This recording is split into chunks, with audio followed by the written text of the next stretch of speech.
Bonjour, très chers frères et sœurs. Merci de me recevoir chez vous. Je suis votre frère, le docteur Raphaël Ekamba, et je partage avec nous sur 12 signes qui prouvent qu'une personne est vraiment convertie. Une personne est convertie.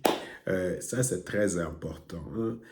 Tu dois toi-même regarder, tu vois que cette personne-là vraiment est convertie. L'une de ces preuves, c'est la communion fraternelle sincère, la communion fraternelle sincère. La Bible dit comme ça, quand vous lisez les Actes des Apôtres, chapitre 2, versets 44-47, tous les croyants vivaient unis entre eux et partageaient tout ce qu'ils possédaient. Ils vendaient leurs propriétés et leurs biens et répartissaient l'argent entre tous, selon les besoins de chacun. Tout le jour d'un commun accord, ils se retrouvaient dans la cour du temple, ils rompaient le pain dans la maison et prenaient leur repas dans la joie avec simplicité de cœur. Ils louaient Dieu et le peuple tout entier leur était favorable. Le Seigneur ajoutait chaque jour à leur communauté ceux qui les sauvaient. Alors, la première question, un bon chrétien doit avoir une communauté, hein? Un bon chrétien doit avoir une communauté. Deux, un bon chrétien doit avoir un pasteur, un homme, un berger. Le mot pasteur n'existe pas dans la Bible, hein? Je ne sais pas si vous le savez, mais on parle du berger. Tu dois avoir un berger. Il n'y a pas de, il n'y a pas de brebis sans berger. Alors, ça c'est très important. Ça, c'est très important. Il n'y a pas de chrétiens qui vivent seuls. Ça n'existe pas. Alors, tu as besoin d'une communauté, une personne qui s'est convertie tout de suite.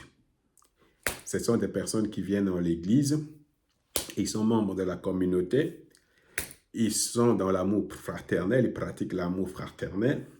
Et tu vas voir que ces gens ne viennent pas pour créer des problèmes au pasteur, ne viennent pas pour pour chercher des titres, ne viennent pas, ils viennent seulement pour servir Dieu et servir les autres frères.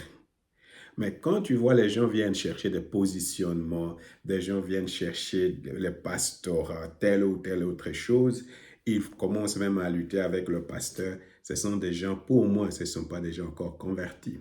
Parce que les gens qui sont convertis, tu dois savoir que dans le royaume de Dieu, tu sais, si tu veux vraiment que Dieu t'utilise, tu dois commencer d'abord par être quelqu'un qui aide. Moi, personnellement, j'ai commencé comme ça en aidant. Aider à balayer. J'étais un balayeur de l'église. Je balayais l'église. C'est comme ça que j'ai commencé. Je n'ai jamais prêché avant. Ça ne m'intéressait même pas. J'ai commencé, j'étais en train de balayer. Alors, tu vas voir aussi, c'est la même attitude quand vous lisez les Actes des Apôtres. Les gens comme Philippe, les gens comme Stéphane, les gens comme les diacres, c'était des gens qui étaient en train d'aider. Quand tu regardes par exemple Josué, il était en train d'aider. Et en aidant, il n'avait même pas des idées, je vais devenir pasteur. Dieu a dit, choisissez-moi, appelez-moi ces gens-là. Appelle-moi Yoshua. Comment appelle-moi Yoshua? Appelle-moi Josué. Mets Philippe. Mets Stéphane. Alors vous voyez, nous devons vraiment nous mettre à posture de commencer à servir les autres frères et sœurs dans l'Église. Et si Dieu nous appelle de cela, tu vas devenir un bon serviteur. Alors vous comprenez que nous avons besoin non pas seulement d'appartenir à une église, d'aller régulièrement à nos cultes, de manger ensemble, partager la vie ensemble, mais aussi de servir les autres avec le don que Dieu nous a donné. Encore une fois, il n'y a pas de chrétien sans pasteur et il n'y a pas de chrétien sans berger. Alors, il faut arrêter avec tous les gens qui disent « Moi, j'ai mon église en ligne ». Il n'y a pas d'église en ligne. Ça, c'est une aberration. Quand tu es malade, à qui tu vas demander la prière? C'est pourquoi il y a beaucoup de problèmes dans les églises. Maintenant, je vais lire quelque chose de très important aussi dans les Actes des Apôtres, chapitre 28, versets 14 à 15. Dans cette ville, nous avons trouvé des frères qui nous ont invités à passer une semaine avec eux et c'est ainsi que nous sommes allés à Rome. Les frères de cette ville qui avaient eu nos nouvelles sont venus à notre rencontre jusqu'au forum d'Appius et aux 3 tavernes. Quand Paul les a vus, il a remercié Dieu et il a pris courage. Frère, quand les autres sœurs, les sœurs te voient, est-ce que je pose cette question-là, frère, quand les autres frères te voient, est-ce qu'ils remercient Dieu? Quand les sœurs te voient, est-ce qu'ils remercient Dieu? Est-ce qu'ils prennent courage ou ils se découragent? Est-ce que les gens autour de toi, quand ils te voient venir, ils savent que toi, tu viens les encourager? Tu sais, dans la Bible, les mots avec les autres, là, je suis en train de traduire de l'allemand, dire littéralement, assemble, assemble, assemble. Ces mots-là viennent souvent. Tu ne peux pas être seul. Alors, mais ici, tu sais, souvent, moi, quelquefois, quand je vois les chrétiens, je suis découragé parce que je sais, ce sont des gens qui vont venir avec des problèmes. Au lieu de venir encourager, au lieu de venir aider, ils viennent créer des problèmes. Vous voyez, par exemple, là où il y a la vraie conversion, c'est quand ces gens-là viennent, c'est pour encourager. Quand ils viennent, c'est pour aider.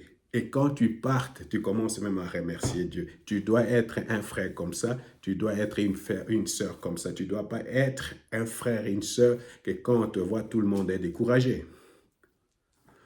Alors, personnellement, comment moi, j'ai fait toujours un test. Je reconnais un bon frère.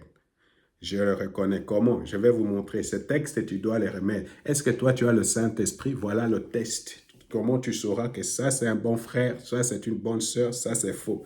Pourquoi? Parce que le témoignage du Saint-Esprit est à l'intérieur de toi. Tu vas recevoir un témoignage intérieur que ça, c'est un bon frère, ça, c'est un faux frère. C'est le Saint-Esprit qui appelle ce témoignage-là. C'est très important.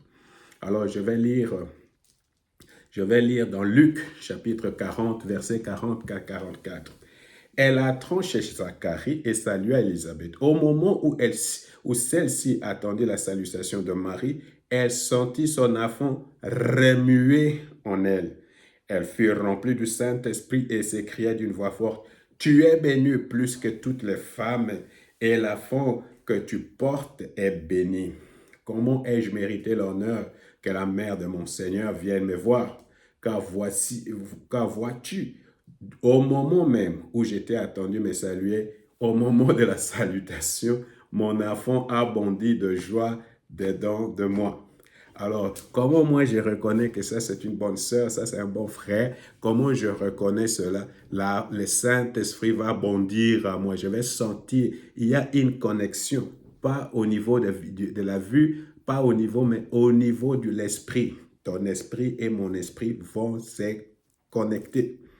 Au moment où on se salue là, je sens, ça c'est un bon frère, ça c'est un faux frère. Parce que le Saint-Esprit apporte un témoignage à mon intérieur. Je sens une certaine joie, je sens une certaine paix. Et souvent, tu vois que je sens quelque chose qui me dit non, non, non, non.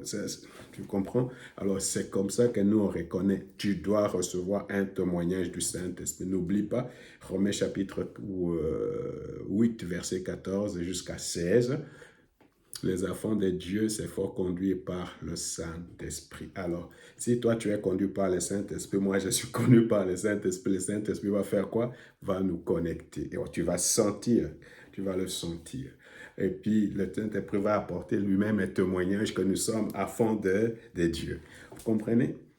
Alors, c'est comme ça, hein? C'est comme ça. Et tu vas éviter beaucoup de problèmes. Que le Seigneur te bénisse.